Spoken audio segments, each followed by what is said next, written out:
Yeah, big question, John, for sure. And let me start first just by saying how excited I am here to be with you on campus. A couple days away from what I think is going to be the biggest moment Microsoft will have this fiscal year with the ushering in of a new PC era with Windows 11. And it'll be marked by three things: more personal experience for computing, more choices for apps and devices, and a more open platform for creators and developers. To your point, demand is at an all-time high for PCs. And so we're doing everything we can. I'd say it's probably the largest mobilization of the PC ecosystem across component makers, device makers, chip makers, to try and get after and get those PCs on shelves for the holiday. But it's going to be tough. The demand is huge, and we ship 230 million PCs a year, so it'll be a real challenge. How much does it help you that these devices in this lineup are pretty premium for the PC market overall? So, that need to cover costs, maybe not as much an issue for you?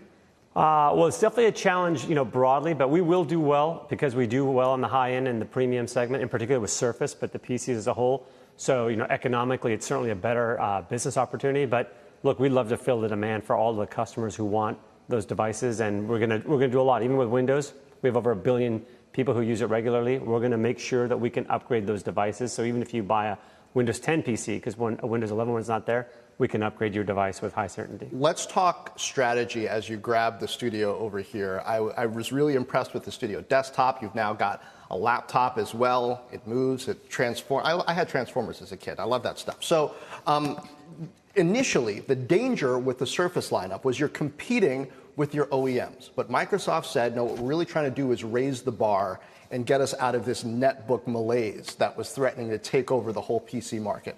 How have you done? We feel we've done great. We look at success of Surface across three dimensions. The first is what you talked about.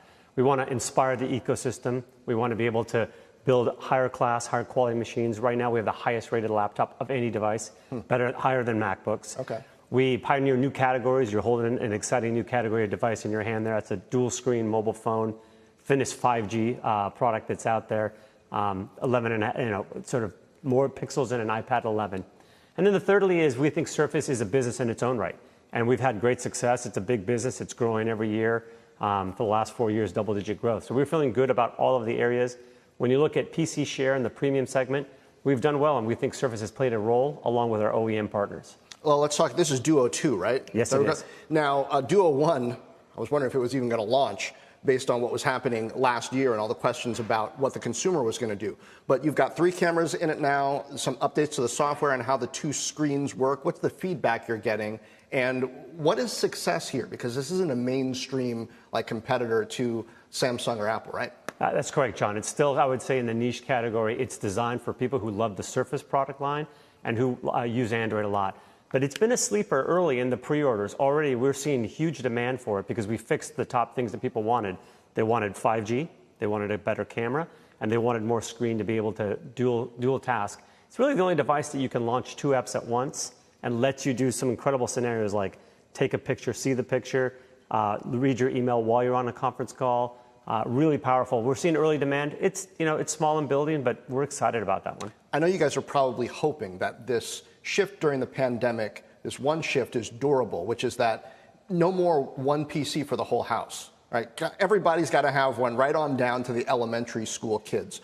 What have you learned about the components and features that people now demand out of productivity devices that are going to drive how you design them into the future? Yeah, a great question. And that's a big part of one end of the design of Windows 11. So what we've learned over the last 18 months, as you mentioned, John, a couple of things. We're going to work hybrid probably for a long time to come. Kids are going to learn at school and at home. And as people, we're going to run our lives. So video conferencing, text chatting. We now have on the Windows shell, one button click, you can get a video conference. So that's new. We have a new news feed, productivity feed that keep you informed throughout the day because we know you're spending time work and life and they're interrupting each other. And then we're doing a lot to open up the store to get more apps. And so one of the amazing things about the new Microsoft Store on Windows is you can now run Android apps soon on it. And so you can do the things that you do in life on the PC that you might be using for work, home, or education.